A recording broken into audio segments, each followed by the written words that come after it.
इस कार्यक्रम की पुण्यार्चक है श्रीमती किरण देवी जैन, शकुंतला देवी जैन, कमल, इंदु, राजीव, राजलक्ष्मी, अनिल, मीरा, संजय, ऋतु, अमित, स्वाति, संकल्प, रश्मि, स्मारिका, संभव, प्रेयश, परीक्षा, स्वयं एवं समस्त भूज परिवार सूरत। स्वर्गीय श्री धनपाल जी जैन एवं स्वर्गीय श्रीमती तिलका सुंदरी जैन की स्मृति में श्री नीरज जी जैन, श्रीमती कविता जैन, पुत्री एवं दामाद श्रीमती शिवांगी जैन, श्री अर्वित जैन, पुत्र श्री मन्नू जैन, भूपेश, श्रीमती श्रुति जैन, निवासी Vishwas Nagar, Shahdara, Delhi, firm proprietor Padmavati handloom private limited एवं smart health care private limited. Shri Shikhar Chand ji Vaid Jain, Khandwa, निवासी मीरा रोड, मुंबई, श्रीमती सूरज वैद जैन, पुत्र पुत्रवधू विकास जैन, सोनिया जैन, विजय जैन, अंशु जैन, पौत्र ऋषभ, ऋषान, पौत्री मिराया जैन एवं समस्त वैद परिवार। सर्व कल्याण कारकं प्रधानम सर्वधर्माणां दीनं जयतु शासनम।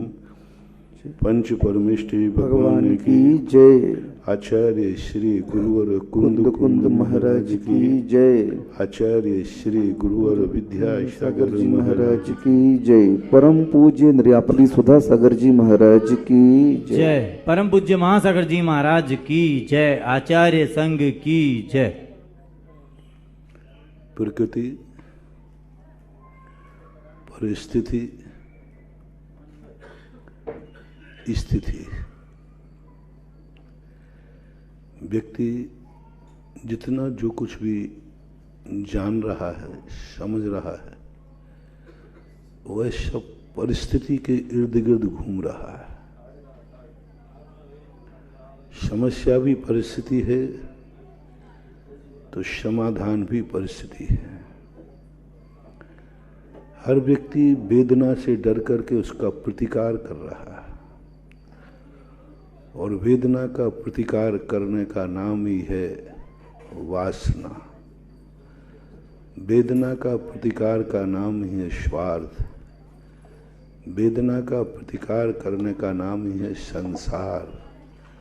वेदना का प्रतिकार करना ही विभाव है, इससे संसार का निर्माण हो। क्योंकि परिस्थितियां जब व्यक्ति के जीवन में आती हैं तो उस परिस्थिति का समाधान जो करता है वह भी परिस्थिति है। विद्यार्थी पढ़ रहा है ज्ञान के लिए नहीं, परीक्षा के लिए। परीक्षा के लिए नहीं, नौकरी के लिए। नौकरी के लिए नहीं, रोजी रोटी के लिए। रोजी रोटी के लिए नहीं, भूख की वेदना मिटाने के लिए। प्रतिकार है। देखो कहाँ से शुरू हुआ वो। विद्यार्थी पढ़ने जा रहा है, उसका लक्ष्य है परीक्षा देना। जितने विद्यार्थी पढ़ते हैं, ज्ञान के लिए कोई भी नहीं पढ़ता। उसे कह दिया जाए कि बिना परीक्षा के आपको पास कर दिया जाएगा, कोई पढ़ेगा ही नहीं। वो परीक्षा के लिए पढ़ रहा है और हम इसे समझते हैं कि बहुत बड़ा ज्ञानी हो गया। देखो इसने इतना बड़ा कोर्स तैयार कर लिया, इतनी बड़ी बड़ी किताबें पढ़ ली, इतना बड़ा कोर्स कर लिया, क्या गजब का अभीक्षण ज्ञान में उपयोग। इतने तो हम मुनिराज ही नहीं कर पा रहे। एक विद्यार्थी जितनी पढ़ाई करता है, कोई दुनिया का मुनिराज इतनी पढ़ाई नहीं करता। 18 घंटे और तन्मय होकर करता है। खाना पीना भूल करके करता है। खेलना कूदना कुछ नहीं, उसको दिमाग ही नहीं चलता। मन से करता है, मन लगा के करता है। उसका मन बाहर नहीं जाता। कंपटीशन है, सीए का एग्जाम देना है, कंपटीशन है, डॉक्टर बनना है, इंजीनियर बनना है। उसका मन चंचल नहीं होता। जितने अच्छे विद्यार्थी होते हैं, ये पढ़ते समय इनका मन चंचल नहीं होता। इतना मन यदि स्वाध्याय करने वाले का लग जाए जितना मन विद्यार्थी पढ़ने वालों का लगता है, तो स्वाध्याय करने वालों का बेड़ा पार हो जाए। इतना मन मैंने तो अभी देखा नहीं कि स्वाध्याय में इतना मन लगता है जितना मन एक इंजीनियर आईआईटी पीएमटी को परीक्षा देने वाला विद्यार्थी पढ़ता 18 घंटे। मैंने एक दिन उदाहरण दिया था ना कि एक विद्यार्थी सामयिक के पहले कमरे में प्रवेश किया। उस दिन मेरा उपवास था। 4 बजे तक मैं उसी तरफ खिड़की की तरफ सिर करके मुख करके बैठा रहा, क्योंकि नसिया में उत्तर मुख में धनो छात्रावास है, तो मैं उसी तरफ मुख करके बैठ गया। वो 4 घंटे के अंदर किवाड़ खुले ही नहीं, अंदर तो गया बाहर नहीं आया। मैंने कहा कुछ गड़बड़ हो गया। अंदर बाथरूम भी नहीं है। और 12 बजे से 4 बजे तक कितने घंटे हो गए भाई? 4 घंटे तो लगभग हो गए। 4-5 घंटे कोई बच्चा बाहर ना आवे, अंदर पानी नहीं, भोजन नहीं, बाथरूम नहीं, कुछ नहीं। मैंने उठ करके जब उसको कहा, मैंने कहा एक कमरा खुलवाओ, इस कमरे में कुछ गड़बड़ है। बच्चा गया लेकिन लौटा नहीं। घंटी बजाई, घोट को टुक टुक किया, खोला। खोलते हुए कहते भाई क्यों, क्या बात है? बोले भाई तू 4 घंटे अंदर रहा, तू क्या कर रहा था? बोले आपको क्या तकलीफ, मेरी पढ़ाई है, आपने खुलवा करके मेरे आधे घंटे खराब कर दिया। अब मुझे कंसंट्रेट होने के लिए आधे घंटे लगेगा। हमारी पढ़ाई चल रही थी। मैंने कहा ओह, ऐसा स्वाध्याय, ऐसा ज्ञान का अर्जन, इतना तो अभी तक मेरा भी स्वाध्याय में मन इतना नहीं लगा कि मैं 4-4 घंटे तक सब कुछ भूल जाऊं। मन चंचल नहीं होवे, ऐसा हो ही नहीं सकता। आंख उठे नहीं, हो नहीं सकता। कान सुने नहीं, हो नहीं सकता। खाना पीना बंद सब। जो अच्छी अच्छी पढ़ाई करते हैं ना, इनकी हालत ऐसी हो जाती है। मनोपूर्वक करते हैं, मन भी, वचन भी, काय भी, सब कुछ वही है। तब मुझे लगा कि इतना अध्ययन, इतनी एकाग्रता यदि सम्यक ज्ञान स्वाध्याय प्राप्त करने के लिए लग जाए, तो वो तो इतनी एकाग्रता से पढ़ा तो कलेक्टर ही बनेगा, और शास्त्र यदि अभीक्षण ज्ञानोपयोग हो जाए तो तीर्थंकर बन जाएगा। मैंने कहा, पहले मैं सोचता था अभीक्षण ज्ञानोपयोग क्या होता है, और बच्चे ने बता दिया कि अभीक्षण ज्ञानोपयोग ये होता है। सब भूल जाओ, कुछ नहीं। पागल हो जाते हैं बच्चे, घूमना भूल जाते हैं। सब उनकी अवस्था में भी वो खाना पीना, घूमना, दोस्त सब खत्म कर देते। सब कुछ खत्म हो जाता है। अच्छे टॉपर विद्यार्थी जो होते हैं, अच्छी पोस्ट पे जो आते हैं, वो भूल जाते हैं। अच्छी पोस्ट मिलती है, उससे ज्यादा अभीक्षण ज्ञान उपयोग नहीं है। तीर्थंकर बना दे, वो तो एक जिले का अधिपति बना किताबों को पढ़कर, और शास्त्र को उतना पढ़ रहे तो 3 लोग का अधिपति बन जाए, वो बन सकता है। लेकिन जब मैंने सोचा कि भगवान इतना किस लिए पढ़ रहा है, किस लिए पढ़ रहा है? परीक्षा के लिए। परीक्षा के लिए नहीं पढ़ रहा, हमने अभी कहा। परीक्षा के लिए नहीं पढ़ रहा है, नौकरी के लिए। नौकरी के लिए नहीं पढ़ रहा है, धन कमाने के लिए। धन कमाने के लिए नहीं पढ़ रहा है, आजीविका के लिए। आजीविका के लिए नहीं पढ़ रहा है, भूख को मिटाने के लिए, वेदना का प्रतिकार। बस ज्ञान तो किया, लेकिन उसका अंत इतना ही था, वेदना का प्रतिकार। परिस्थिति थी, वेदना परिस्थिति है, तो ये पढ़ाई भी उसकी परिस्थिति है। ना प्रकृति है, ना स्थिति है। प्रकृति तो है ही नहीं जिसकी हम चर्चा कर रहे हैं इतने दिनों से। प्रकृति, हम परिस्थिति को प्रकृति समझ रहे हैं। हम पढ़ाई को समझ रहे हैं क्या करना।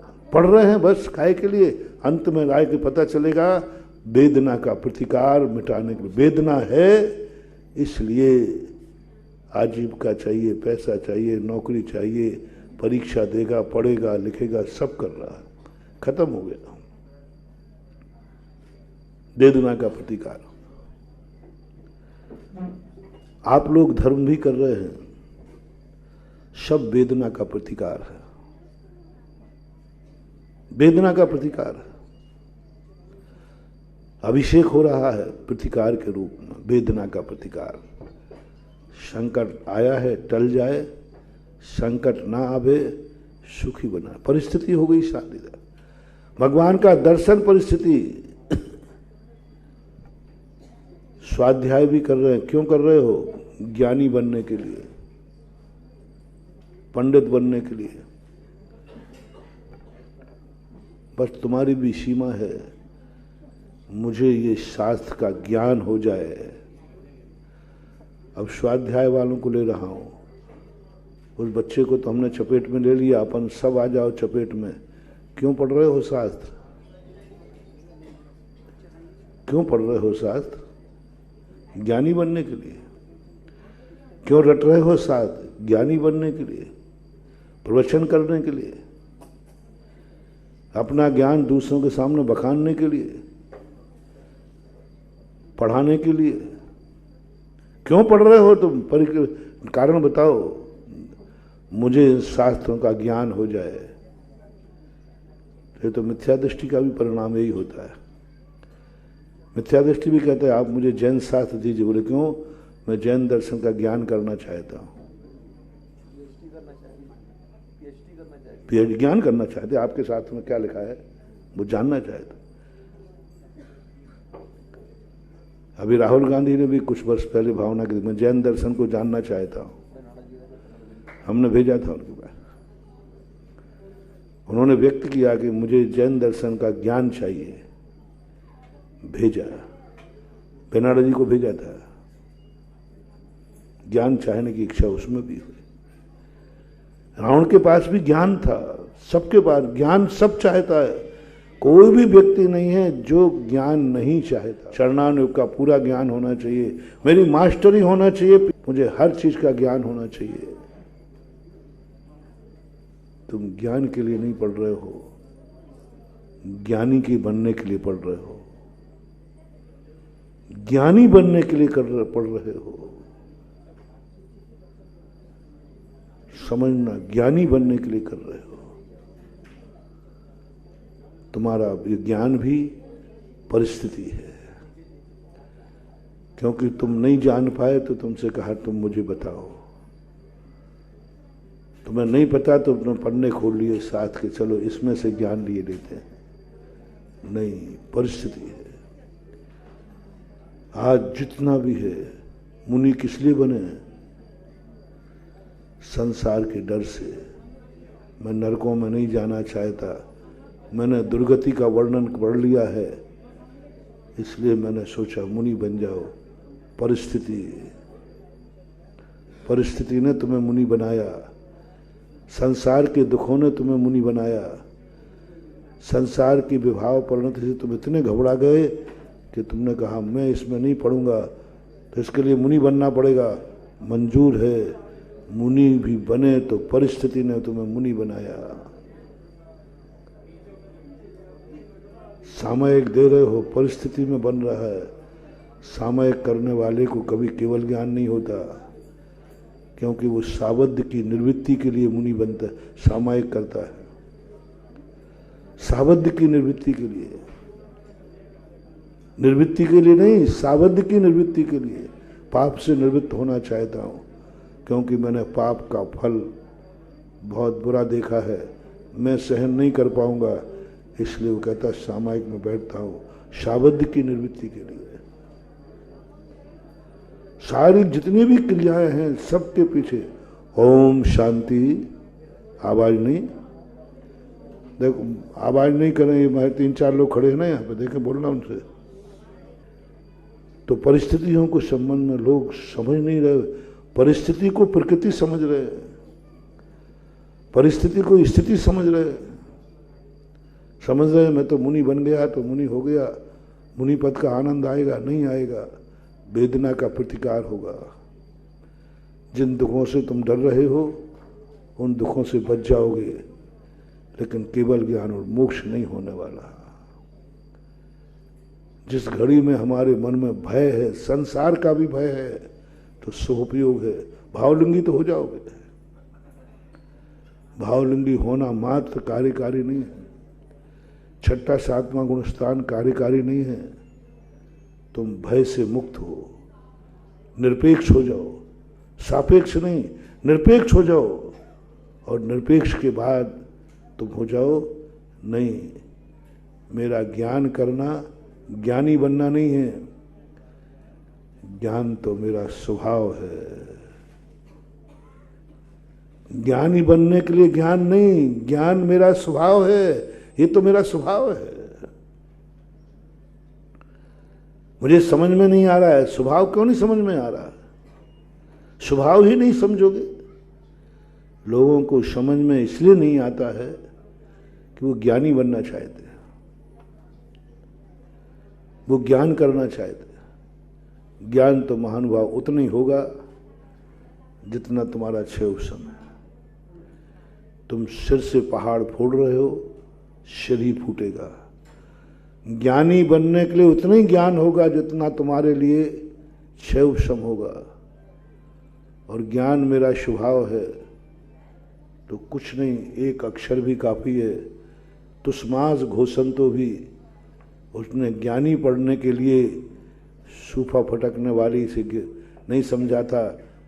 महाराज ने सूफा फटकने वाली से इसलिए नहीं पूछा था कि मुझे ज्ञान हो जाए, क्या नहीं, उनके मन में आओ, ओहो यही तो मेरा स्वभाव है। हम किसी के लिए कुछ ना करें, स्वभाव मान के करें। क्यों पढ़ रहे हो?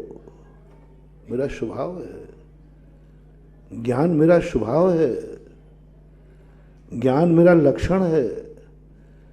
जानना मेरा स्वभाव है, मैं परीक्षा के लिए नहीं पढ़ रहा हूं, ये तो मेरा स्वभाव है, नेचर है।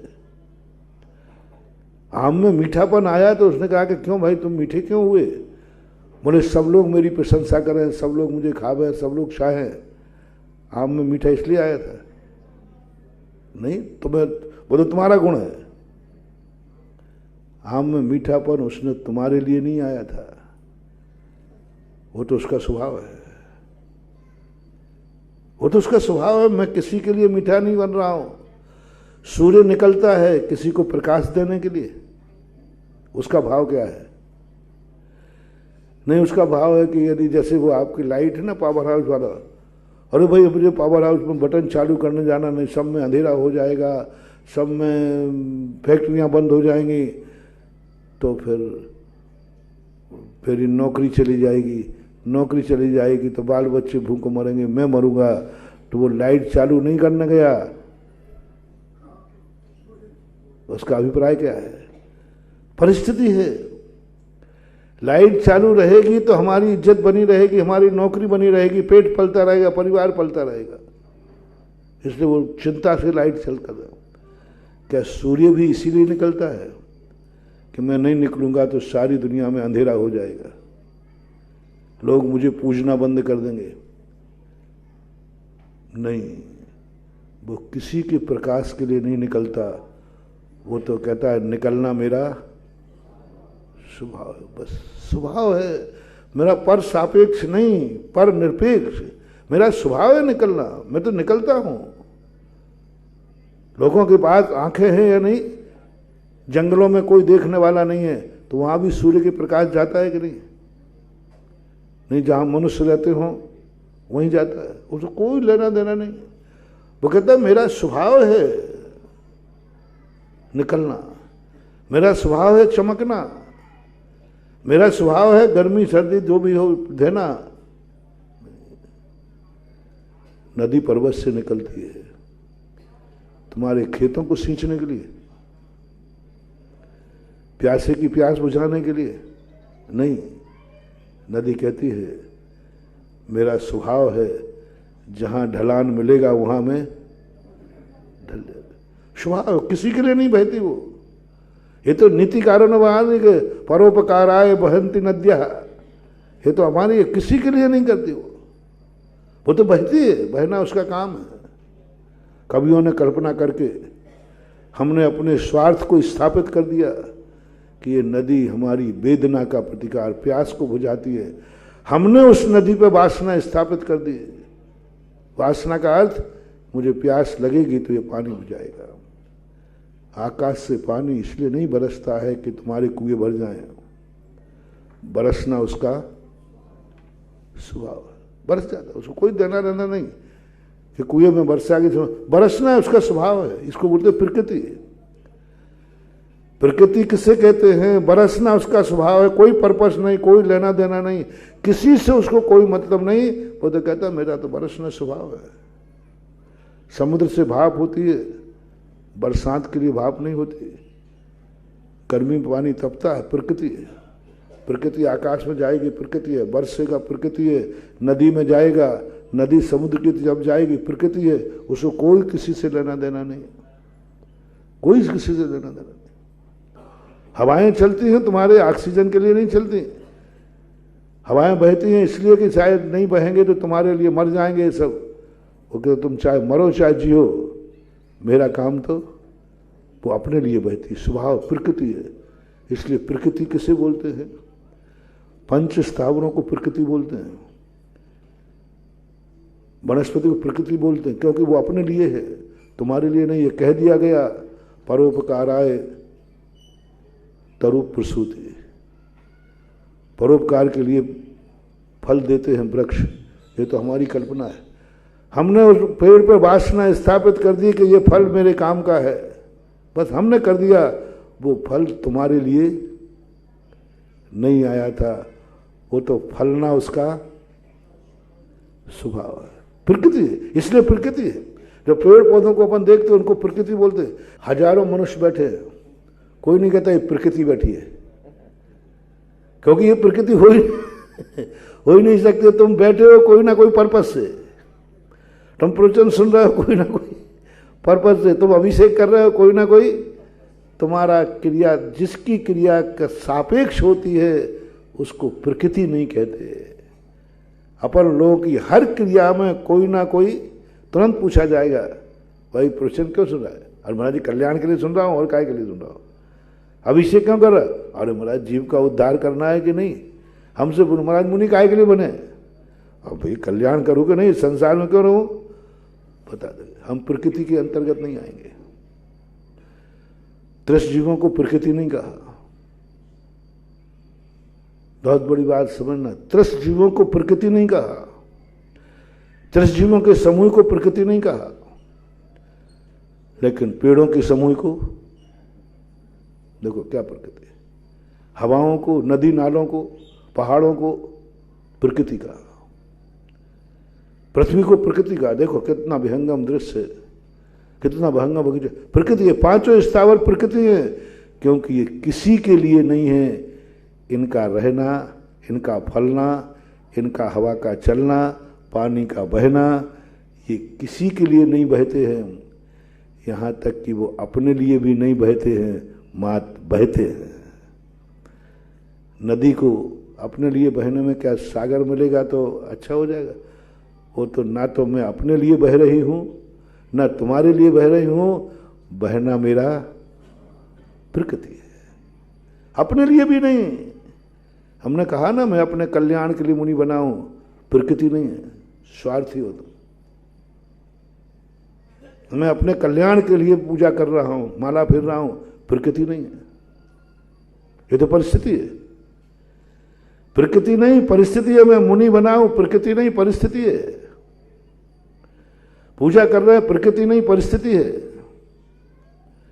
जो भी अपन धर्म कर रहे हैं, कर्म निर्जरा के लिए कर रहे हैं, चलो मोक्ष के लिए कर रहे हैं, परिस्थिति है। मोक्ष के लिए कर रहे हैं ना, परिस्थिति है। एक धन के लिए कर रहा है, एक धर्म के लिए कर रहा है, परिस्थिति है। प्रकृति के अंतर्गत नहीं आएगा। प्रकृति वो कहलाती है स्वपर निरपेक्ष हो, स्वपर निरपेक्ष हो। ना मैं अपने लिए बह रही है हवा, ना दूसरों के लिए रही है मात, मात्र बह रही है, बस। इसको बोलते हैं नेचुरल प्रोसेस, नेचुरल प्रक्रिया, जिसमें कुछ भी नहीं है।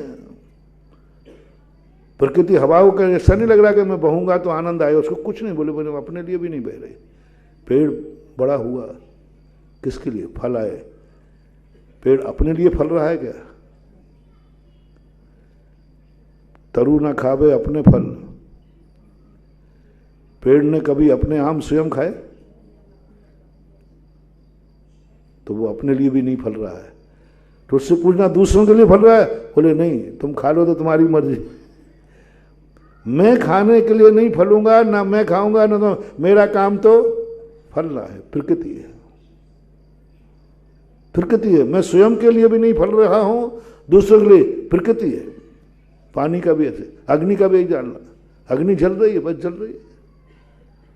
तुम्हें जलने में कोई आनंद आ रहा है? नहीं। तो दूसरों के लिए नहीं, मेरा कोई बात, मेरा काम जलनशील है तो जलूंगी। पृथ्वी को इसलिए समझना प्रकृति किसे कहते हैं। आज के लोक व्यवहार की भाषा में भी प्रकृति इसे कहते हैं। कुंद कुंद भगवान पूज्यवर समय सार में बस हमें प्रकृति बनाना चाहते हैं। तुम प्रकृति बन जाओ। तुम परिस्थितियों में तो बहुत जी लिए हो, तुम संकटों से तो बहुत बचने का प्रयास कर लिया है, तुम प्रकृति नहीं बन पा रहे हो, परिस्थितियों में जूझे हो, सब कुछ परिस्थिति से कर रहे हो। सब तुम्हारे कोई ना कोई कारण है, वेदना का प्रतिकार है। अब वेदना अनेक प्रकार की है। मुझे संसार में नहीं भटकना, यही वेदना है। तुम्हें भूख लगी है, यही वेदना है। मुझे चतुर्गति की वेदना है, पंचेंद्रिय के विषय कसायों की वेदना है। मुझे नहीं भोगना, यही वेदना है। तुम्हारी वेदना क्या है? तुम्हारी वेदना यही कि पंचेंद्रियों के विषय नहीं मिले, यही वेदना है। हमारी वेदना क्या है? वे मिले, यही हमारी वेदना है? तुम्हारा क्या है? तुम्हें टीवी देखना है, मोबाइल लेना है, तुम्हारी तकलीफ क्या है? महाराज मोबाइल मिल जाए तो शांति हो जाएगी ना। और हमारी वेदना क्या है? मोबाइल ना मिल जाए। मोबाइल ना मिल जाए। तुम कहते हो मोबाइल चलाना आ जाए, और हम कहते कहीं मोबाइल चलाना ना आ जाए। तुम देखते हो मुझे पिक्चर दिख जाए, और हम देखते हैं कि पिक्चर ना दिख जाए। तुम्हें कोई सामने रूप दिख जाए तो तुम्हारी वेदना है कि मैंने क्यों नहीं देखा। और मेरी वेदना है कहीं देखने में ना आ जाए। आपको कोई पोस्टर लगा है तो आपकी वेदना यही है कि मुझे देखने में आ जाए। और हमारी वेदना क्या है? कहीं देखने में ना आ जाए। हम आंख झुका के चलते हैं। क्यों झुका लेते हैं? और तुम आंख क्यों खोल लेते हो? तुम्हारी नहीं देखना ही वेदना है, और हमारी देखना ही वेदना है। तुम सोच रहे हो कि ऐसा ना हो कोई अच्छी रूप वाली वस्तु और मैं ना देख पाऊं, और मेरा भाव है कि कितनी रूप वाली वस्तु हो, मेरी आंख उठ ना जाए, मैं देखना नहीं चाहता। तुम्हें नहीं देखने में तकलीफ है, हमें देखने में तकलीफ है, लेकिन तकलीफ तो है ना। भाषा सरल है कि कठिन है? मैं सरल ही बोलता हूं, लेकिन बात ऊंची है महानुभाव, ध्यान रखना। तुम्हें नहीं देखने में तकलीफ है और मुझे देखने में तकलीफ है। तुम्हें रस भरे भोजन नहीं खाने में तकलीफ है और मुझे रस भरे भोजन खाने में। तुम्हें क्या तकलीफ है? मुझे बढ़िया। अच्छा बोलो, कैसा भोजन चाहते हो? भोजन तो करोगे ना? हाँ मैं करूँगा। कैसा चाहते हो? बिना नमक का बनवाओ? हाँ नहीं महाराज, तो देखो गड़बड़ मत करो। अच्छा भोजन खाने के पहले ही तुम्हारी नियत क्या है? सुस्वादिष्ट भोजन मिलना चाहिए, सुरुचिपूर्ण मिलना चाहिए। जब वो घोषणा करते हैं सुरुचिपूर्ण भोजन की व्यवस्था, अरे मैंने कहा ये शब्द क्यों लगा? और आपको ये सुनते ही क्या हो गया? सुरुचिपूर्ण भोजन की व्यवस्था है। तो तुम नहीं खाने का मन होगा तो भी चलो खा लेते, रुचि की चीज बनी है और घर में होता भी है। नहीं खाने का मन हो और तुम्हारी रुचि की बन जाए तो भरे पेट में भी। अब हमारे लिए कर चौके में लगा देना सुरुचिपूर्ण चौका, नहीं लगा दो ना, क्या बात हो गई। महाराज जी चौके में आपकी रुचि के अनुसार भोजन है।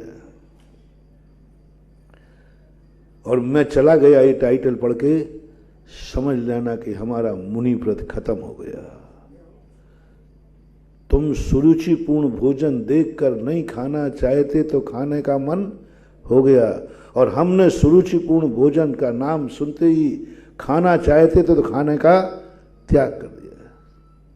कई बार आप लोग देते सामान तो महाराज जी आप लेके देखो बहुत अच्छा है, मैं लेने ही वाला था अब नहीं लूंगा, मैं लेने ही वाला था कि भाई चलो ले लेता हूं, तो तुमने कहा अरे महाराज जी बहुत अच्छा है आप एक बार लेके तो देखो, अब नहीं ले सकता हूं, क्योंकि मुझे सुरुचिपूर्ण भोजन से तकलीफ है।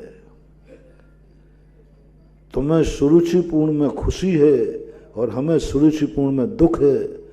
तुम्हें सुरुचिपूर्ण नहीं मिला तो तकलीफ में हो, और मुझे सुरुचिपूर्ण मिल गया तो तकलीफ में, तकलीफ दोनों में तकलीफ। तुम राग रंग की बातें सुनने नहीं सुनने मिले तो तकलीफ है, और हमें सुनने में मिल जाए तो तकलीफ है। तुम्हें राग की वस्तु ना दिखे तो तुम तड़प जाओ, जिसको तुम चाहते हो तड़प जाओ, वह व्यक्ति हमें नहीं मिला, वह व्यक्ति हमें नहीं दिखा जिसको तुम चाहते हो। और साधु कहता है जिस पर राग दृष्टि हो कहीं वो देखने में ना आ जाए। स्वयं बचता है, बचने का प्रयास करता है, बचेगा, देखने में आएगा तो आंख झुका लेगा। क्यों सामने कोई दुश्मन आया था क्या? पकड़ने का प्रयास करना, मोटिवेशन। आपको कोई आपका प्रिय वस्तु है तो आपको उसको देखने का मन होगा कि नहीं देखने का? बोल लालो, देखना। अब साधु को देखना, दुश्मन नहीं है, दुश्मन की बात नहीं है। जिसको देखकर राग उत्पन्न होगा, प्रीति जागेगी, उसको साधु देखने में रुचि लेगा कि नहीं देखने में? साधु, उसको देखने में कष्ट है, तुम्हें देखने में आनंद है। जिससे तुम्हें राग मिल जो बस होता है वो सामने आ जाए तो तुम आनंद से फूल जाते हो। और साधु कहता है जिससे राग हो जाए वो देखने में आ जाए तो तकलीफ में हो जाता है। विषय देखो कितना उल्टा है, लेकिन सारांश एक सा है। ये नहीं देखने में तकलीफ है एक को, और एक को देखने में, एक को खाने में तकलीफ है, एक को नहीं मिलने पर तकलीफ है। ये संसार की स्थितियां, सब परिस्थितियां हैं। हम क्यों नहीं देखना चाहते? मुझे राग से डर है, मैं राग से डरता हूं, राग से डरता हूं, क्योंकि राग होगा तो बंद होगा, बंद होगा तो चतुर्गति होगी, चतुर्गति होगी तो मैं दुख उठाऊंगा, मुझे नहीं देखना, मैं वीतरागी रहूंगा, वीतरागी रहूंगा तो सदगति होगी, मोक्ष मिलेगा। परिस्थिति है वीतरागता, परिस्थिति है राग, राग भी परिस्थिति है, वीतरागता भी परिस्थिति, प्रकृति नहीं है। इसलिए वीतरागती मुनि को कहा जाता है, भगवान को नहीं। भगवान वीतराग और राग से बहुत ऊपर है, बहुत ऊपर है। वो राग से रहित हो गए, हम राग को रोक रहे हैं। उन्हें कोई राग और द्वेष का कोई वस्तु ही नहीं रही। हमें अभी राग द्वेष की वस्तु है, इसको देखकर द्वेष होगा, इससे राग होगा, दोनों से बचो। उनके लिए राग भी है, वीतरागता भी है, वहां वीतरागता है का सवाल ही नहीं। वीतरागता तो फल पा चुके, वो प्रकृति में पहुंच गए। अभी अपन परिस्थिति में अट गए। परिस्थिति जहां है वहां संसार मार्ग है, मोक्ष मार्ग है। तुम पहले प्रकृति को समझो, प्रकृति क्या है। और प्रकृति सत्ता रूप होती है, त्रिकालिक होती है, वही सही है, वही सही है। अपनी जितनी भी परिस्थितियां, परिस्थितियों को ही हम धर्म समझ रहे हैं, स्वभाव समझ रहे हैं, प्रकृति समझ रहे हैं। नहीं, थोड़ा प्रयास करो। तत्व दृष्टि दे रहा हूं, तथ्य दृष्टि नहीं। तथ्य दृष्टि तो हम बहुत जल्दी पालेंगे। हम जन्म जन्म के स्वार्थी हैं। हम अपने तथ्य के लिए तो गधे को भी बाप कह देंगे। जब हमारा कोई, क्या सीधा होना हो, बोलो ना, आपकी भाषा बोल दो, मुझे अच्छा नहीं लगता है। आपको जब उल्लू सीधा करना हो तो गधे को भी बाप कह देते हैं। ये तो दुनिया में देखा जाता है। ये तो परिस्थितियां हैं। संसार में दुख नहीं होता तो हम मोक्ष नहीं जाते। ये हमारी परिस्थितियां हैं। यदि संसार में दुख नहीं होता तो हम मोक्ष नहीं जाते।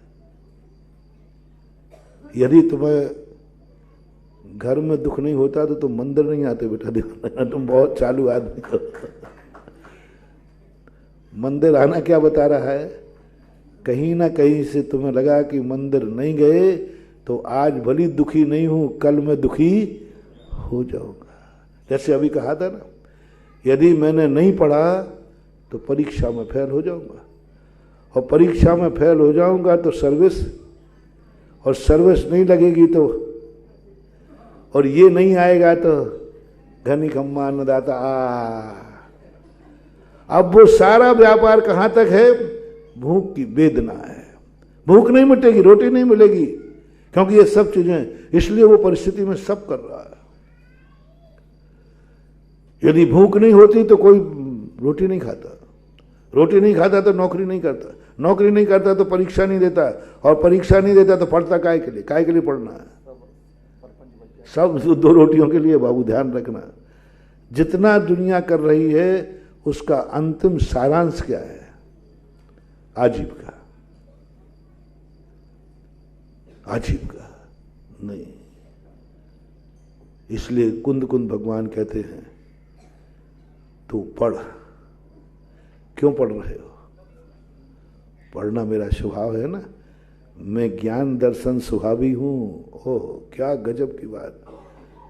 मोक्ष जाने के लिए, मुनि बनने के लिए कुछ नहीं, पढ़ना मेरा स्वभाव है। एक क्षण को भी यदि ये परिणाम आ जाए, गारंटी है आप कभी बोर नहीं होंगे। आपको कभी ये नहीं लगेगा कि मुझे समझ में नहीं आ रहा है, कभी ये नहीं लगेगा कि ये ग्रंथ कठिन है, कभी ये नहीं लगेगा कि मैंने बहुत तो पढ़ लिया, क्योंकि स्वभाव कभी थकता नहीं है। स्वभाव का अंत कभी आता नहीं है। स्वभाव कभी थकता नहीं। पेड़ कभी फल देने में थकता है?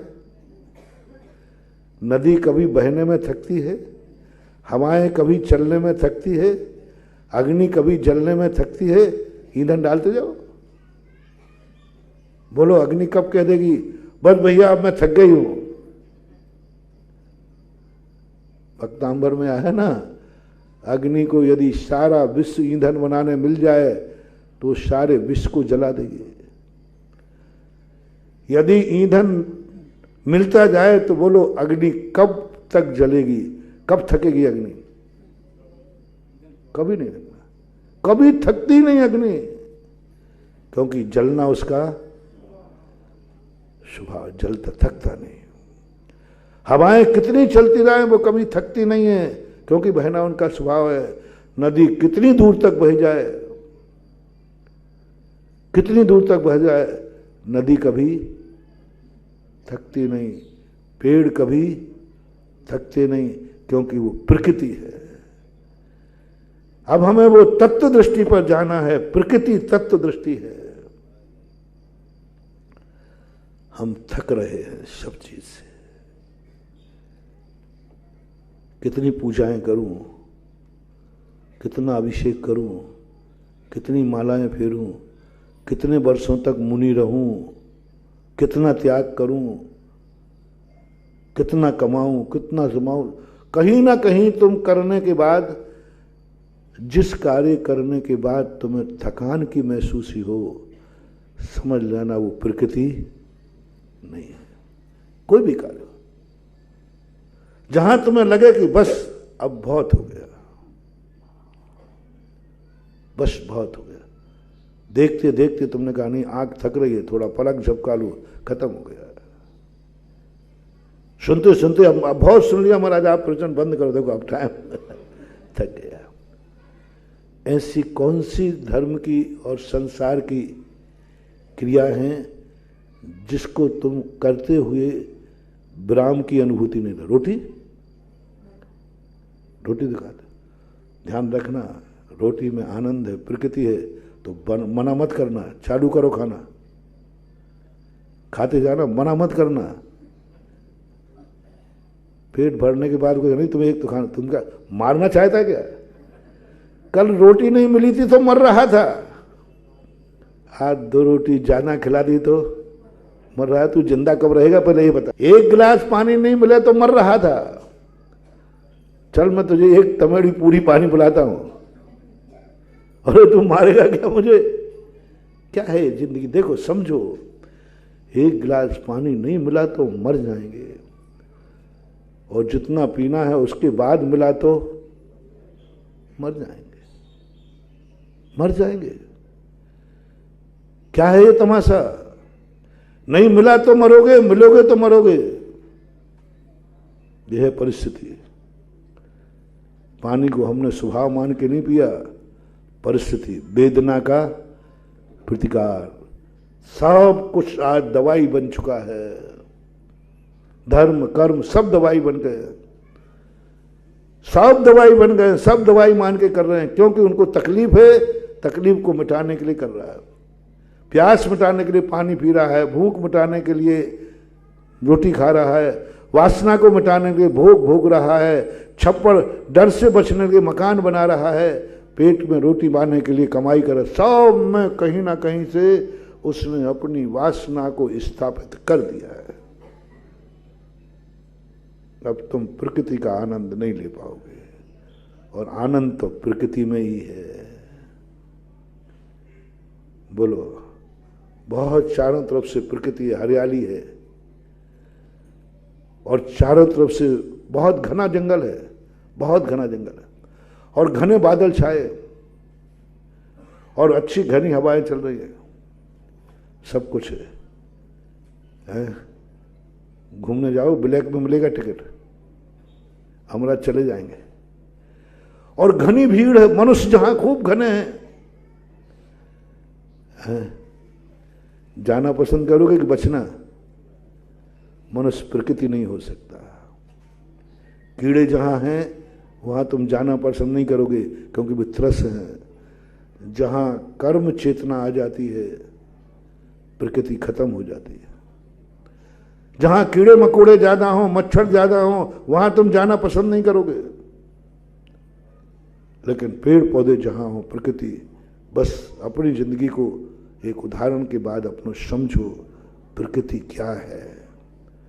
कभी पढ़ने का प्रयास करना, पढ़ना मेरा स्वभाव है। अभिषेक क्यों कर रहे हो? मेरा स्वभाव है। मैं गृहस्थ हूं ना, तो गृहस्थ का कर्तव्य क्या है? अभिषेक करना। आनंद से भर जाओगे। उस दिन का अभिषेक तुम्हारे लिए देखना, तुम दिन भर करते रहो, अभिषेक थकोगे नहीं, क्योंकि तुमने अभिषेक क्या मान के किया है? स्वभाव मान के किया। अभी तुम करते हो, ये मेरा कर्तव्य है, कर्मों के क्षय करना है, दुख दूर करना है, जो सुख की प्राप्ति करना है, अनेक अनेक प्रकार के। नहीं, ये मेरा स्वभाव है, क्योंकि मैं श्रावक हूं। स्वभाव में व्यक्ति थकता नहीं है, स्वभाव में थकता नहीं। माला फेर रहे हो, क्या कर रहे हो? स्वभाव में माला फेर, मेरा स्वभाव है माला फेरना, मेरा स्वभाव है। नहीं तुम डर के फेर रहे हो पुण्य कमाने के बेटा, नहीं, पुण्य कमाना मेरा पर्पस नहीं है, ये मेरा स्वभाव है। पाप से डरने के फेरा नहीं, पुण्य और पाप के लिए फेरोगे माला, फेरते फेरते थक जाओगे। मेरू याद आएगा, अभी आया कि नहीं आया? अभी ओम नमो नारायण, थक जाओगे। प्रकृति नहीं, परिस्थिति है माला, प्रकृति बना दो माला को। माला फेरना मेरा, कभी नहीं थकोगे, कभी नहीं थकोगे। माला चलती रहेगी, तुम्हें थकान का सवाल नहीं, क्योंकि मैंने पहले ही कह दिया प्रकृति कभी थकती नहीं, वो किसी के लिए फेरती नहीं, वो तो ना तो अपने लिए फेर रही ना पर के लिए, बस मेरा स्वभाव है, मेरा स्वभाव है। दान देते थक जाओगे, कितना दूं महाराज, अब थोड़ा कुछ हमें भी बचने दो भाई, यदि तुमसे ज्यादा किया तो तुम महाराज पे भी चिड़चिड़े हो जाओगे, प्राण ले लो महाराज अब। हाँ, और थोड़ा धीरे बोल भाई, मैं प्राण नहीं लेता हूं, महावृत्ति हूं, और क्या कर रहे हो? नहीं, परिस्थिति से दान मत दो, थक जाओगे। परिस्थिति दान दोगे ऊब जाओगे, परिस्थिति से दान दोगे हाथ जोड़ लोगे, परिस्थिति से दान दोगे चिड़चिड़ापन आ जाएगा। दान देना मेरा, कभी नहीं थकोगे बंधु, कभी नहीं थकोगे। एक कौड़ी भरी दोगे लेकिन थकोगे नहीं, ऐसा लगेगा देते रहूं, देते रहूं, देते रहूं। बचाने का भाव नहीं होगा, बचने का भाव नहीं होगा, बचने का भाव नहीं होगा, बचाने का भाव नहीं होगा, बस देता रहो, क्योंकि मैं श्रावक हूं। श्रावक का दान मेरा स्वभाव है, आवश्यक है, स्वभाव बना लो दान। कितना देना मैंने ये नहीं कहा है? मैंने कल कहा था ना, जैन दर्शन में गजमोती देना भी कोई मायना नहीं रखता और मक्के के दाने भी मायना रखते हैं। क्यों? यहां गजमोती और मक्के के दाने का कोई विकल्प ही नहीं है। अरे जिसके करोड़ों रुपया गजमोती भरे हैं तिजोड़ियां, उसने मुट्ठी भर भर करके एक गजमोती चढ़ा दिए तो क्या चढ़ा दिया? पत्थर बने थे, रखे ही तो थे। गजमोती तिजोड़ी में उसने मुट्ठी भर भरा, एक अरे साहब बड़ा दानी, देखो इसने कितना दान दिया, मोती चढ़ा दिए, मोती गजमोती। जैन दर्शन कहते हैं नहीं, कोई मजेदार दान नहीं है, रखे थे चढ़ा दिए। बोले दान ये है जो लेके आ रहा है ना, देखना ये दान है। तो साहब वो तो मक्के के दाने लिए। बोले ये दान है, इसको खाने को भी नहीं था, खाने को भी नहीं था, लेकिन मंदिर आया है तो मुट्ठी भर मक्के के दाने लेकर आया है। ताकत देखो, उसने तो अपनी शक्ति में से एक मुट्ठी उठाए, पूरी तिजोरी लेके नहीं आ गया। और ये तो तिजोरी क्या, सारी अमानत क्या थी? बल्कि अमानत ही नहीं, खाने को नहीं दिया। सुदामा के चावल क्यों खा गए श्री कृष्ण? क्या उनके यहां खाने की कमी थी? क्या लोग बाग नहीं ला रहे थे? कुछ नहीं, बस सुदामा क्या लाया है? बड़े बड़े राजा महाराजाओं की भेंट की तरफ कृष्ण जी देखते तक नहीं थे। साहब फलाने राजा ने इतने किलो सोना की भेंट दी है, इतना ठीक है रख दो, देखे ही नहीं, हाथ लगा देते थे। और कई बार तो हाथ ही नहीं लगाते। सुदामा के चावल में क्या था? क्या था? ये वो चावल हैं जिसको खाने को नहीं है, जिसके पास खाने को दाने नहीं है, भूखा बैठा है। और जब चढ़ाने की बात आई तो मुट्ठी भर दाने लेके आ गया। बोलो इस शक्ति से अधिक है कि नहीं? मुट्ठी भर चावल, मुट्ठी भर चावल शक्ति से अधिक है कि नहीं? क्या थी रे? खाने को नहीं, अरे पहले खा लेता एक मुट्ठी दाने में नहीं। ये है दान, ये है दान। मुट्ठी भर चावल दान है। किसी ने कहा आज तक मुझे किसी ने अपनी ऐसी भेंट नहीं दी कि स्वयं भूखा रहा हो और मुझे चावल दिए हो। सब ने दिए हैं, अपना खा पी करके फिर दान देते हैं। मुझे दे रहा है और स्वयं के खाने की चिंता नहीं है, स्वयं के खाने की चिंता नहीं है कि एक मुट्ठी चावल नहीं, देने का आनंद। आप बोलो महानुभाव, ये दान क्या बन गया? प्रकृति, स्वभाव बन गया, कुछ नहीं, स्वभाव बन गया। तो मुट्ठी भर चावल लाओ, तुम 1 रुपया दान दो, इसका कोई मैं गणना नहीं कर। दान हमारा स्वभाव है, नेचर है। मैं नहीं दूंगा, मैं श्रावक हूं। मेरा आवश्यक है, मेरा स्वभाव है। कितना दिया इसका कोई मतलब नहीं, देना है, मेरा स्वभाव है। तो अपने कल्याण के लिए दे रहे हो जिससे तिजोरी भर जाए? नहीं नहीं साहब, मेरा ये भाव नहीं है। ना मैं अपनी तिजोरी भरने के लिए दे रहा हूं और ना मेरे दान से भगवान का कल्याण होने वाला। बोलो, सुदामा के चावल से कृष्ण जी का पेट भरता नहीं, इसलिए लाया था चावल बेचारे कन्हैया को। बोल दो ना, बोल दो, बेचारे कन्हैया के पास इसलिए लाया था? नहीं, वो जानता था इन चावलों का कन्हैया के लिए कोई फर्क पड़ने वाला नहीं है। और स्वयं के लिए कितना फर्क पड़ता नहीं। बड़ों के सामने जाना है, खाली हाथ नहीं जाना, मेरा स्वभाव है। छोटों का स्वभाव क्या होना चाहिए? स्वभाव। मंदिर में इसलिए चावल मत लाना कि हाँ भगवान भूखा बैठा है। भगवान के ऊपर लोटा इसलिए नहीं ढालना कि भगवान को गर्मी चढ़ रही है। क्यों बड़े बड़े लोटा क्यों डाले? आदि ना तो गर्मी चढ़ रही है, या प्यासे हैं, या मैले गंदे हैं? नहीं महानुभाव, नहीं। हमारे अभिषेक से भगवान को कोई लाभ है? नहीं। तो तुम्हारे लिए लाभ है? नहीं। अभिषेक करना मेरा, क्योंकि मैं, बोलो ना, क्योंकि मैं श्रावक हूं, मेरा स्वभाव है, नेचर है, मुझे कोई मतलब नहीं, मैं श्रावक हूं, भगवान है, अभिषेक करना मेरा स्वभाव है। कभी नहीं थकोगे आप, कभी पूरी जन्म जन्म तक भी करते रहोगे तो कभी ये भाव नहीं आएगा मैंने इतना तो अभिषेक कर लिया। जन्म जन्म तक तुम दान देते रहोगे, कभी थकोगे नहीं। तुम तो बहुत अधूरे हो, सब तरफ से अधूरे हो। तुम संसार में भी चरम सीमा तक नहीं पहुंचे, बहुत कुछ इच्छा है, कोई बात नहीं, मैं मना नहीं कि घबराना मत। मैं तो मात्र कहता हूं और करता धरता कुछ नहीं, चिंता नहीं करना। तुम खूब लगे रहो मुन्ना भाई, तुम तो लगे रहो। लेकिन मैं स्वरूप बता रहा हूं कि भरत चक्रवर्ती के संबंध में मैंने सोचा कि वो प्रतिदिन निटुर का अभिषेक पूजन करता था, नित्य प्रतिदिन दान देता था। मैंने कहा तू क्यों दे रहा भला आदमी, तुझे तो मोक्ष जाना है।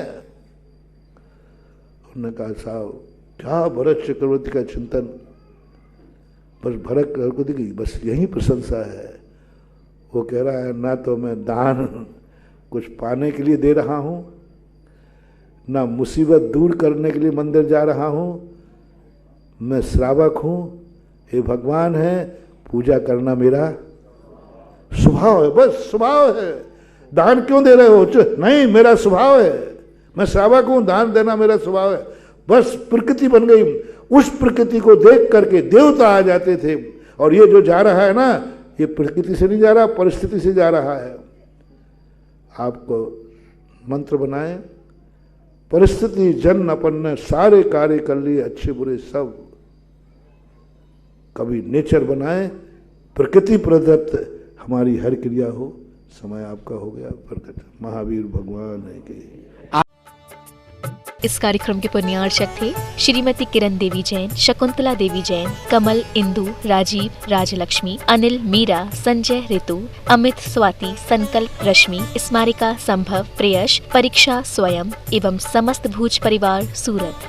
स्वर्गीय श्री धनपाल जी जैन एवं स्वर्गीय श्रीमती तिलका सुंदरी जैन की स्मृति में श्री नीरज जी जैन, श्रीमती कविता जैन, पुत्री एवं दामाद श्रीमती शिवांगी जैन, श्री अर्वित जैन, पुत्र श्री मन्नू जैन भूपेश, श्रीमती श्रुति जैन, निवासी Vishwas Nagar, Shahdara, Delhi, firm proprietor Padmavati handloom private limited एवं smart health care private limited. Shri Shikhar Chand ji Vaid Jain, Khandwa, निवासी मीरा रोड, मुंबई, श्रीमती सूरज वैद जैन, पुत्र पुत्रवधू विकास जैन, सोनिया जैन, विजय जैन, अंशु जैन, पौत्र ऋषभ, ऋषान, पौत्री मिराया जैन एवं समस्त वैद परिवार।